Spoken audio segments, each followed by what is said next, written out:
Hello, beautiful people.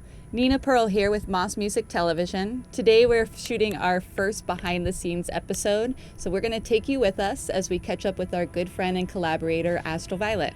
She's a visual artist here in Austin, Texas, and if you've ever been to South by Southwest, Levitation, or Desert Days, you might have seen her work her magic on the big screen. So we're going to go to her house today and catch up with her and see what she's been up to. Come with us.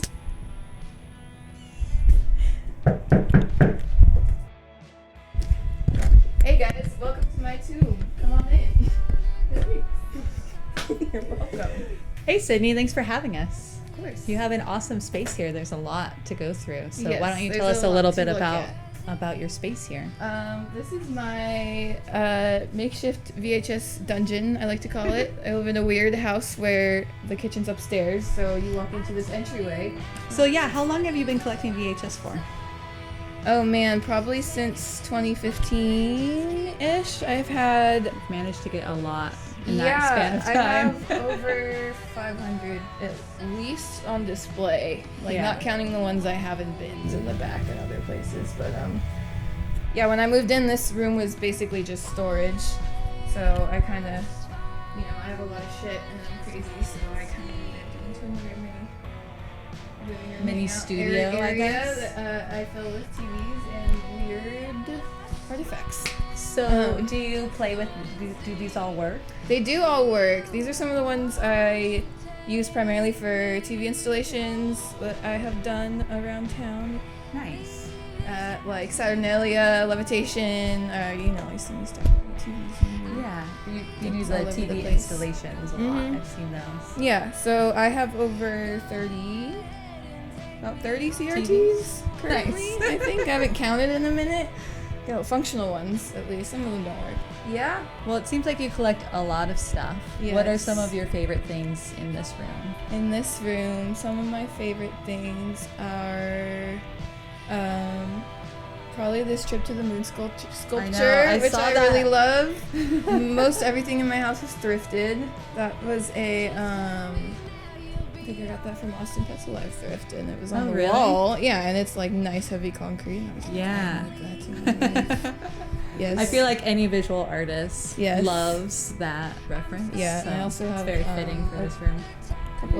couple of toys. And my Donkey Kong. Yeah. Yeah, so these are kind of my favorite tapes. I don't know that I have over here. Should I pick one out? Sure. What do you want to learn? What do you like Well, to know about? There was one that I was looking at. What was it?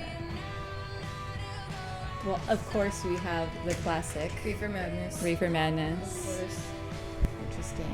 Spectrosphere. Spectrosphere is a really cool one. It's like 30 minutes of just really dope kaleidoscope content from, I don't know what year, but a lot of my tapes I collect to watch, but most of them I like to use in my live visuals as like source content to mix in. Kind of layer. Yeah, you never know Cool. what's gonna I noticed work that you have best your. for a band. I know that you have your Molten House Media. I tapes do. Up here. Can you tell This us is a the little bit Molten House about that? collection. I run a VHS label in 2020 with my business partner Taylor, who's Slim Reaper Light Show. He's based in LA, and together we have released five releases so far. The first one we did was the King Gizzard Polygon Dwanaland release, which King Gizzard released 5 albums in 1 year, and this was the 4th one, I believe. And they released it completely free. They released all the music, all the artwork, and they kind of told everyone, do whatever you want, make tapes, make records. As it's quoted on the front, we do not own this record, you do, go forth, share, enjoy. So me and 9 other friends, visual artists from around the world, each contributed and made a music video for one of the songs on the tape, and we released it. We got permission from Jason Galley, who's King Gizzard's visual video merch designer, everything guy. He's the best. He gave us permission to use his video for Crumbling Castle and kind of gave us his endorsement to do whatever we want. So it was 3 years ago? Yeah, 2017. We've sold over 500 tapes and shipped them worldwide. And that's definitely been the good Kickstarter for our label because we have a lot of like dedicated followers and fans who have been buying up all our releases since then, which is super awesome. You know, I people feel that like just Giz putting out a heads. Giz release is a good way to get your name Oh, on the map totally. because Well, Giz then- heads just collect everything. Yeah, exactly. And they're like, oh, and we've done multiple color releases. Yeah. This is the coolest I think I one. have a green one. This is Maybe. the coolest one by far. Different colorways. I did the artwork, but this is the 4th color special edition that we had at Desert Days last year, on clear tapes with splatter paint on the inside, and then on the back, Taylor did these custom. Oh, that's school cool. art. Jason included these little like pictures in with the content that he gave out. So do whatever you want with it. So that's it on the school. So yeah, this was a run of 25. I think we're all sold out of tapes right now, but we still have DVDs and Blu-rays and everything on our Bandcamp. Molten House Media .bandcamp.com. So Yeah. what else have you put out since then? Yeah, so since then, nothing's such like quite as big as the Giz thing. Right. But the second release we did was Anomalies of the Outer System, which was an improvised audiovisual journey, we like to call it. It was me, Willa from Acid Light Show, Fez from Etherwave, Nick Kwasny, and Sean. You know, Sean. Everyone, if you know Sean, you know Sean. We all got together with their synths and some of my video gear, and we did like a solid 2-3 hour jam where we live recorded the whole thing and had the audio synths running through the video gear, and kind of turned it into really this cool. whole concept thing. But same thing, that was the second release we did. Oh, I did these tricolor tapes. And So where do you get the pieces for these? I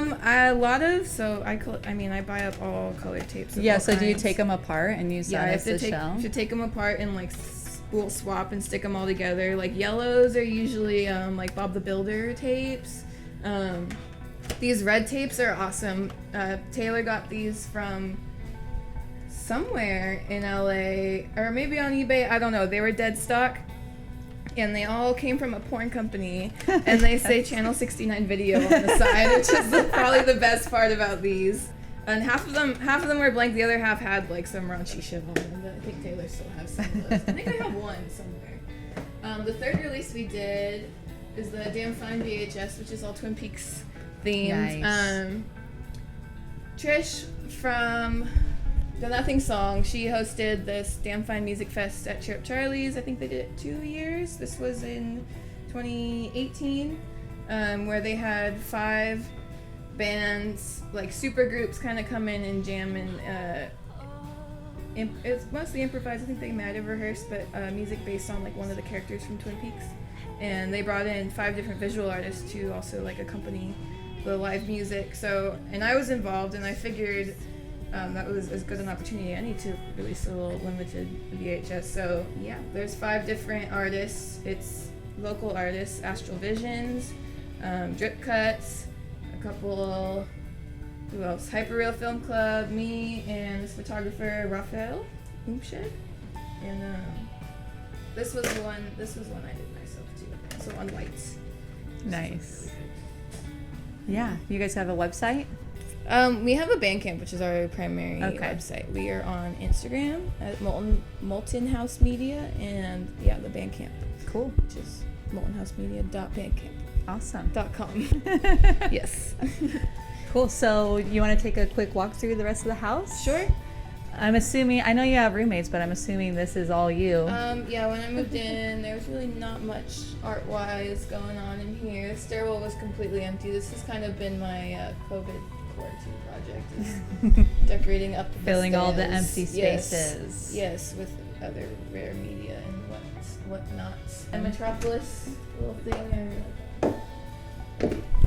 Well, I know you do visuals a lot for Levitation, Yes. right? You do. How many years have you done that for? Levitation, I believe, since 2016. So I mean, Nice. it's not happening this year. So Yeah. at least 3 years I've been out of Levitation. Oh, look who we found here. Oh, if it's not the kitty boy. Aww. This is my angel baby. His name is ZAPPA, but we call him Kitty Boy. How old is he? Aw. He's not having it. He says, I make the rules. You come to me, and then I run away. But I love this room. he's the love of my life. Yes. Yeah, this is our funky upstairs little kitchen living area. What's up with these wire faces? My roommate Hillary makes these wire faces. She does a lot of cool art. But yeah, these are definitely my favorite thing. This was a big empty wall for a while, and she's got, tons of these. So Yeah. I was like, well, maybe Put them up. stick them up. We've got enough weird other shit around the house already anyways, like I my think it matches. vintage suitcase collection that are mostly empty, but I can't bring myself to part with any. Before I moved to Texas, I worked at this mail center print shop, and I was able to get these. And I literally just took these photos on my iPhone, and they came out freaking awesome. All right, so here we are in your lab of sorts. Tell us a little bit about your workspace and kind of your creative process. Shit. Well, this is this is my main studio area. It's always a mess of wires and tapes, just like the rest of my space. But I get by. Okay. It's part of the medium, I feel. Yeah, exactly. I don't know. There's just something comforting to me about being surrounded by a tower of TVs flashing in your face. But this is where I do most of my home video work. So when you're doing visuals for a show, is that all improvised, or do you plan elements ahead of time, or? It depends. It depends on the band. For a lot of gigs, I'll usually get booked for the gig, and it's like a 4 or 5 band bill, and they're like, okay, we want you to do visuals. So I usually have a general idea. All of that. Yeah. I have a lot of content of my own that I pre-make and will mix in, do kind of looping and live effects and stuff like that. But if there's another band, like if I'm on tour with a band specifically, or I'm hired by one band that wants something kind of specific, like a specific aesthetic. Yeah, totally. Or like whenever I work with Frankie and the Witchfingers, I have I have a bunch of clips that I've pre-made specifically for them that fit with their songs. Yeah. And if I already know the music too, that helps a lot. Yeah. But that's kind of the cool thing about what I do, is that I don't really have to know the music or what's going on, and I can usually make something. It's easy for me to at least feel it out. A lot of it is just is improvised by my surroundings and how I feel. And, why not digital? To me, it's easier. Honestly, I have a computer. It's a piece of shit. I've had many piece of shit computers that never do when I want them to, but for the most part, most of my TVs and tapes and all this analog stuff still works. Yeah. And when things break, do you find it just easier to fix? Yeah, I haven't actually had hardware worked on by anyone that's broken, but also I've never really had anything break that wasn't easily replaceable. The worst thing is cables. I'll usually have a bad cable in the run. It can ruin my day. But you gotta find the cable. Then you gotta find one. But yeah, for the most part, I recently upgraded my setup to this is the new mixer. It's the V4EX, and it's the analog HD hybrid version of the mixer I have used the most over the years, which is the Edirol V4, the regular V4. So this is the EX. It's got HD in and out, and it's got some built-in feedback effects. It's got a little built-in monitor and a touch screen. Yeah, that's cool. Which is probably the coolest feature. What year is this? I don't know, but it's within, the past 10 years probably. Yeah. But I got a really good deal on it. Nice. Sneak that up.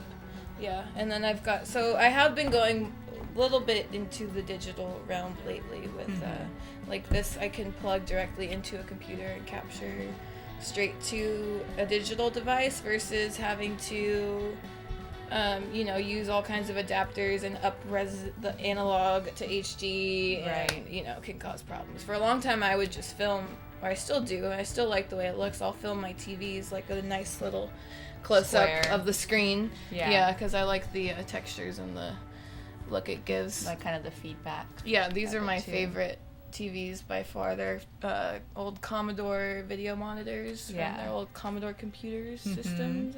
That's what I have tattooed on my arm. But the colors I can get on this are like incomparable on any other screens. Like even you can tell. Yeah, for sure. On these, I don't know how much shows up on the camera. It's cool to see like the variation between each of them too. Yeah. Yeah, so these are definitely my favorite. They've got a lot of color control. Like you can just mess with it in there. Nice. It's funky. So what got you into doing visuals? My dad, actually. Yeah. Weirdly enough, my dad, I have 3 dads. Ish. I have 2. My birth father, though, he's always been like a friend to me.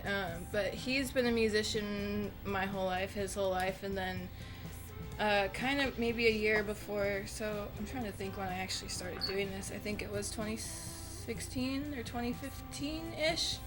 He got into making videos and weird shit on his phone, and like eventually plugging into projectors and started doing live visuals for bands. And he's also my inspiration, I guess, for he has a ton of TVs and did the TV installations and shit like that before me, and like weird painted ones, and I don't know. So we're very similar. So he's a big inspiration for you. Oh, totally. And I look exactly like my dad. He's never. Yeah, I'm not gonna go too into personals. Yeah. But he's the person who like showed me like, oh, you can get these cool apps on your phone, and then like eventually like he was the first person to let me like plug into a projector like while there's a band playing, you know, because we used to hang out in the same like DIY music scene area downtown Santa Ana, California. Yeah. And it was kind of weird coming of age in that area, realizing I had mutual friends with my dad, you know, and they'd be like, I was gonna ask you what it was like growing up in that area. Yeah. I mean, I'm from South Orange County, but like Santa Ana was kind of like the main stomping grounds. I mean, nothing's going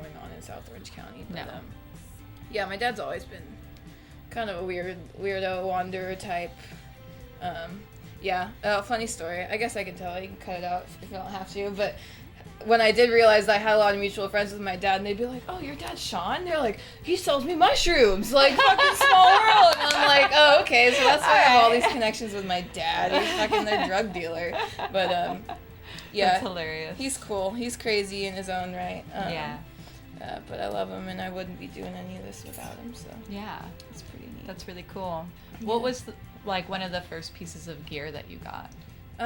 This one, actually. Really? This was the first piece of analog equipment I got. So I did start doing everything on my phone through apps and like video editing, and would plug it, you know, straight through. I have the little HDMI adapter that goes straight into your phone, and or iPad, which I use now. But so the first analog piece of equipment I got was this JVC processor. It's not a mixer. It just it does have some color effects. So. Okay. And this one has, this is a glitch. It's not supposed to happen, but I think it looks cool when you do the color wheel. Yeah. So yeah, and then I think one of the first thing I ever like ran through like a VHS through this thing was probably Yellow Submarine. Like video equipment I got, but then I also got into the liquids and the Optis, which that was inspired by Bill Gazer. It was one of the first times I saw Bill, and he had like 13 of these Optis, Optikinetic Solar 250 projectors, which are I know you know what I'm talking about. They're I have one right here. Oh, nice, yeah. So Bill had like probably at least 10 plus of these, and they have all these different attachments and like little oil wheels, and they go on rotators, and it's kind of like ambient. This one's kind of busted up, but you know, as soon as I saw that, I was like, what the fuck is that? I need one of those, you know. And then it turns out Bill's from Long Beach, which is not far from where I came from. So what made you want to move here? The whole crew and vibe. But 2016 was the first year I went to Desert Days as a volunteer. Okay. And that's when I met Fez, and that's when I met Bob, Lance, all the other visual people, and everyone was super cool and welcoming. And what's like some pieces of advice that you would give someone who's maybe interested in doing this kind of stuff, but maybe is feeling a little bit apprehensive or There's nervous? No wrong way to get into doing what we do. I feel like just fucking keep doing it and keep like messing with shit. And like honestly, how I did it was I just started like buying gear and like plugging shit in and figuring it out. And sometimes when you plug shit in the wrong way, it looks way cooler than like it would if you're using it the right way. Accident. Because yeah, this is all for old school, just video editing and shit. But I mean, I use it to, I don't know, make screens go crazy. Like, oh, I can't do it anymore. But you know what I mean. You've seen it. Woo! Cool. Well, thank you for having us in your home and showing us around and giving us a sneak peek of your process. We really appreciate it. Thank you.